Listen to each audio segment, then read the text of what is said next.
Estamos começando o nosso primeiro episódio desse novo formato do Positivamente, com o nosso quadro Entre Amigos. E eu já vou começar esse episódio pedindo para que o Senhor nos abençoe, que Ele seja boca às nossas palavras, aos nossos lábios. E a gente está muito feliz com tudo que Deus já tem feito até aqui e com muita expectativa para tudo que Deus vai fazer através de cada episódio. Para que Ele realmente conduza esse podcast, para que você aí de casa e nós aqui sejamos muito edificados. E de verdade, a nossa oração é para que o Espírito Santo invada a sua casa enquanto a gente estiver aqui conversando e que realmente os assuntos que forem abordados aqui tragam um impacto realmente para as nossas mentes, né? Eu me incluo aqui também com meu marido, que a gente está sempre aprendendo com cada episódio, com cada assunto aqui que é abordado. E eu oro para que isso aconteça aí na sua casa, na sua vida, em nome de Jesus. Meu nome é Fábio. Meu nome é Fábio Coelho e eu sou um missionário de Jesus. Eu sou alguém que estou envolvido com a obra de Deus.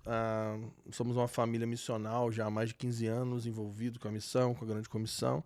Eu nasci num berço cristão, num berço metodista. Minha mãe, muito admiradora de Susana Wesley, ensinava a Bíblia desde pequeno pra gente. E cresci nesse contexto, igreja histórica. Comecei a pensar um pouco em relação a algumas filosofias, né? Tanto, mais de ação e reação, sabe? Lei da semeadura, você fez isso, fez algo bom, vai acontecer algo bom para você, fez algo ruim, vai acontecer algo ruim. Eu imaginava que tudo era uma equação. Inclusive, após a morte, existiria uma equação onde seria pesado na balança. Se eu fiz mais coisas boas ou ruins, se ficasse no positivo, estava tudo bem. No negativo, eu ia ter que fazer alguma coisa para resolver, né? Eu pensava dessa forma. E eu comecei a procurar fazer aquilo que eu entendia ser correto. Meu pai era alcoólatra, não estudou, não teve estudo, não teve... E hoje, conversando com meu pai, com a minha mãe, é muito louco, né? Porque você vê o negócio de maldição hereditária que precisa ser quebrada mesmo. Sim. Em Cristo, né? Mas você tem que estar à disposição. Porque Cristo pagou um preço na cruz, mas a gente também tem um preço a se pagar para poder ter vitórias em Cristo na terra. Porque ele mesmo diz, né? Aquele que não está pronto para morrer como eu morri, né? Não é digno de ser meu seguidor. Então, você começa a entender isso, você larga as coisas do mundo, começa a seguir a Cristo e você vê que tem um preço altíssimo a se pagar. Verdade. Então, o meu pai, ele era alcoólatra, batia na minha mãe, que era analfabeta, e os dois eram analfabetos. Minha mãe saiu de casa aos 8 anos, já era espancada, passou necessidade, morou na rua, passou fome, teve 12 filhos, criou somente um. Isso só veio saber agora. Saber agora, depois que eu comecei a perguntar para eles, né? Eu não só perguntei, como eu intimei, que eu tive visões espirituais sobre a minha árvore genealógica. Então, ao invés de perguntar, eu já enfiava o dedo. Aconteceu isso com a senhora. Ela assustava, assim. Ela sabia coisas que eu sabia coisas que nem ela mais lembrava. E meu pai espancava a minha mãe. Meu pai também saiu de casa com 12 anos, era espancado pelo pai dele. Começou a beber com 8 anos de idade. Meu Deus. Bebeu até os 70, agora parou totalmente, graças a Deus. E você sofreu um acidente recente. E esse acidente poderia ter sido a sua morte, mas o Senhor fechou sua cova. Uau. Porque Ele quer que você de fato entenda que Ele te quer vivo. Você estava vindo de um lugar onde você carrega muita vergonha, medo, culpa. E eu estava vindo, né, da cidade onde eu passei por todo esse processo.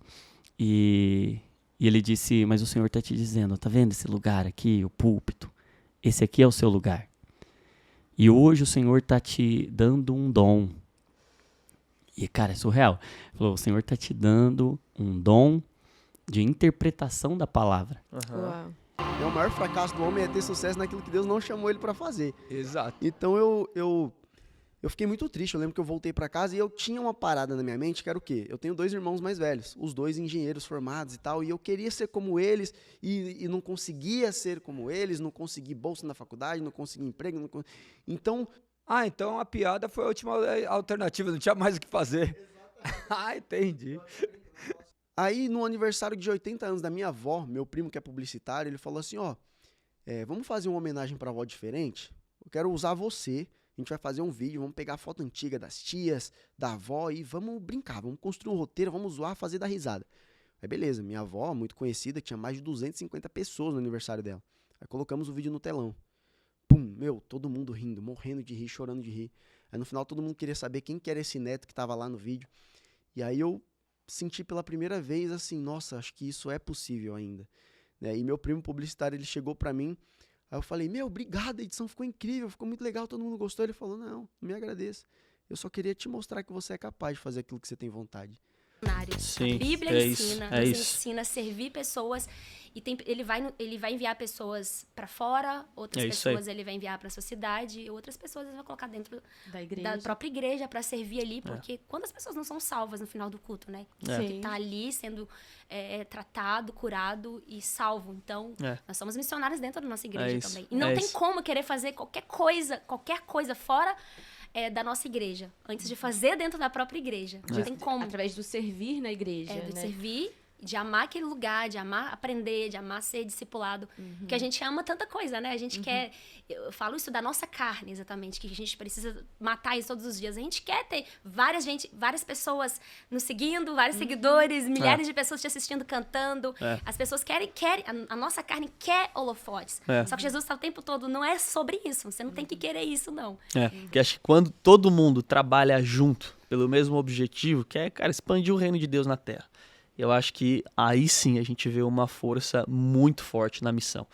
E vocês falaram uma coisa que eu concordo demais e Charles Spurgeon fala, né? Todo cristão é missionário ou ele é um impostor.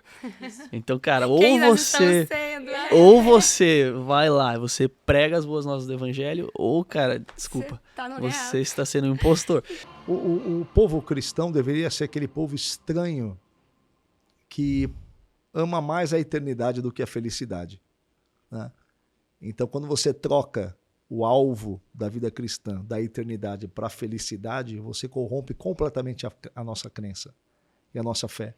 Porque você torna uma fé que é transcendente e materialista. Esse é o nosso grande problema. Vou falar uma coisa aqui, que talvez muita gente vai ter que ir além para entender. Uma grande questão hoje para o evangélico brasileiro é a questão da influência das ideias marxistas na igreja ou na sociedade, né? E essas ideias, elas têm como ponto fundamental o materialismo. Sim. O materialismo. E quando você tem uma fé materialista, quando você tem uma crença materialista, você pode estar chamando de outra coisa, mas você está remando na mesma direção. Isso daí é o que nós estamos vivendo hoje, né? A eras dos evangélicos não praticantes, onde nunca ouviu na história, e hoje nós estamos vivendo isso. E havia uma Bíblia onde você teve acesso, conhecimento, claro que é o Espírito Santo que ilumina o nosso entendimento para que possamos compreender. Eu sempre quis, depois que Jesus me encontrou, eu sempre quis levar Jesus para as pessoas. Sempre falei, cara, foi tão bom que eu encontrei que eu preciso ajudar os meus amigos. Porque o lugar de onde eu vim, o contexto de onde eu vim, muitos dos meus amigos morreram já, enfim, roubando. Sim. Alguns estão presos. Então, Sim. assim, o contexto do lugar de onde eu vim, eu queria ajudar as pessoas de lá. Então, alguns amigos meus até hoje eu encontro se converteram também. E aí eu comecei a pregar. Até pro manequim da Renner, se pintar, eu prego. Então, assim, eu comecei a ter esse estilo de vida. Sim. E eu percebi que isso também incentivou a galera que estava ao meu redor. Porque eu acredito, de certa forma, que o que você ensina tem poder. Mas se o pessoal te ver fazendo, Exato. tipo, você não tem como, né? Na psicanálise você fala, a cura vem pela fala, ok? Né? O que você fala na Bíblia? Confessai os vossos pecados uns aos outros, não é para que sejais perdoados, porque quem perdoa é Cristo, mas para que sejais o quê? Curados. Então, na terapia, quando a pessoa confessa um pecado, e você não vai jogando a outra pedra. Porque o que a gente aprende muito no universo da psicanálise? Que a gente trouxe tudo para o evangelho, tá, gente? Você descobre o lado de falar, peraí, a pessoa fez esse pecado, cometeu esse pecado, mas o que levou? Deixa eu tratar o que levou. Então, eu comecei a ser mais humana. Eu comecei a ser mais empática. Eu comecei a olhar o lado da outra pessoa. Você vai seguir o evangelho ou não, né? E o preço é muito alto de não seguir, porque a gente sabe que há um inimigo que atua e que ele ganha uma legalidade conforme o nosso nível de entendimento e não prática, né? Você conhece, mas não pratica. Então as consequências são piores para quem conhece e não pratica. Né? Eu lembro uma vez, eu era missionário em tempo integral, e aí eu costumava dar algumas aulas também, né, para alguns missionários. E eu falava justamente isso para eles. Eu falava, cara, o fato do Nepal estar na situação que está, não é minha culpa ou tua culpa. mas é nossa responsabilidade reverter. A partir do momento que eu encontrei Jesus e a partir do momento que agora eu tenho a resposta de como, sei lá, uma nação pode sair da situação que ela está e ir para outra condição, ou de uma pessoa que está nessa condição e quando ela conhece a Cristo, ela vai para outra condição. Então agora é minha responsabilidade, é o meu encargo, é a demanda que está sobre mim, de ser alguém que vai expandir esse reino na Terra. E aí eu lembro, nessa ocasião, nesse final de semana específico, eu fui para a igreja, estava na cidade dos meus pais, fui na igreja da minha mãe, e aí eu voltei, e aquele negócio, a mensagem do pastor tocou no meu coração, e eu a certeza de que era abandona tudo e vai. E na minha cabeça eu já tinha uma certeza. Eu falei assim, algum dia eu vou. E se algum dia eu voltar, né, para essa ideia de que eu vou para o ministério estudar, para mim não fazia nenhum sentido ir para outro lugar, senão, né, nessa faculdade teológica, no Seminário Presbiteriano do Sul, que é em Campinas. Qualquer dúvida que eu tinha foi completamente dissipada. Assim, só vai e faz. Eu cheguei no dia seguinte, chamei minha mãe e falei assim, mãe, aconteceu isso, tenho certeza. O sobrenatural aconteceu de maneira natural, né? E é uma certeza, né? Uma paz no coração. Acabou toda dúvida. Porque para você tomar esse tipo de decisão, é um negócio que você precisa ter certeza. Você estava em quantos empregos, né? Eu estava em 5, eu trabalhava em 2 jornais, 2 revistas e dava aula ainda em um curso técnico de publicidade. E é muito bom quando a gente já sentiu isso, porque a gente sabe exatamente o que o outro sente. Eu já vivi isso, assim, onde eu, por exemplo, a vida que eu tinha, às vezes eu tinha que fazer algum tipo de postagem ou viver alguma coisa, e parece que aquela coisa falava assim dentro de mim, com uma força, assim, não é isso, não é mais isso. Por mais que você tenha, que você ache que tenha que fazer, porque a gente acha que tem que fazer, não é mais isso. E é o Senhor respondendo ao nosso coração, né? Algo que invade, como você falou, assim, parece que é físico, né? Uma criança de 7 anos que sai da sua casa, caminha mais ou menos 1 quilômetro, 1,5 quilômetros, para poder chegar na casa de um amigo, para fazer lição de casa, sozinha, sem controle, sem ninguém saber onde que estava indo, o que estava fazendo, sem limites, sem nada. Que é um perigo, que a nossa geração viveu isso, porque a gente brincava na rua. Então, você estava na rua brincando. Minha avó não sabia se eu estava na casa do meu amigo a 1 quilômetro ou se eu estava no final da rua brincando na chácara. Ela não tinha como controlar isso. Parecia algo muito natural, mas que trouxe claras consequências. Quando eu chego na casa dele, ele fala, vou colocar um negócio para você assistir. Aí pegou a fita cassete e colocou uma fita pornô. E foi o momento que a pornografia entrou na minha vida. E ali eu vi o cara tendo relação sexual com uma mulher. Foi a primeira visão que eu tive de uma mulher no ato sexual. Por que você achou que ser mulher era bom? Por quê? O que te transmitiu aquilo? Por que você não olhou na parte de ser homem? Era bom, porque o que eu vi o homem fazendo com a mulher era o que os homens faziam comigo. Então aquilo pra mim era demonstração de amor. O que os homens faziam com você? Eles tocavam o meu corpo. Eles já tinham tocado com 7 anos? Já começou tinha, com 6 anos o abuso. E quem te abusou com 6 anos? Muitas pessoas, vizinhos, primos, amigos da família. E Robert, uma curiosidade que eu tenho, né? Por que você acha que isso aconteceu, assim, mais de uma pessoa abusou com você, repetidamente? Então, é porque isso acontece mais do que a gente pensa. Tanto com o menino quanto com as meninas. Com as meninas o número é mais alto, mas as meninas demonstram um pouco mais quando isso acontece, porque gera um trauma diferenciado nas meninas. Os meninos muitas vezes reprimem, outras vezes eles têm a sexualidade extremamente aflorada, e aí eles vão fazer o oposto daquilo que aconteceu. Então o cara abusou, muitos vão agora procurar mulheres desenfreadamente. Filho de peixe é peixinho, mas filho de crente não é crentinho. E não tem nada mais verdadeiro. É verdade. Né?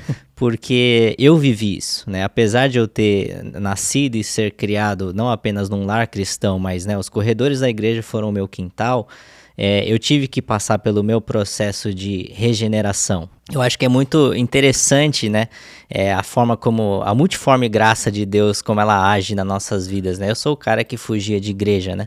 Cara que nunca quis fazer ministério, que nunca me vi em cima de um púlpito. Aliás, dos meus irmãos e até mesmo dos meus primos, né, a terceira geração do missionário Davi Miranda, eu sou o menos provável, né, a hoje estar pregando a palavra de Deus, representando o evangelho e estar na posição que eu estou, né? Então, acho que só para introduzir um pouco é isso, né? É isso. galera. Assista o episódio, compartilhem, enviem pra quem você sentir de enviar. Eu tenho certeza que essas pessoas vão ser tocadas. Fiquem com Deus. Até o próximo episódio. Tchau, E até mais. Deus abençoe. Valeu!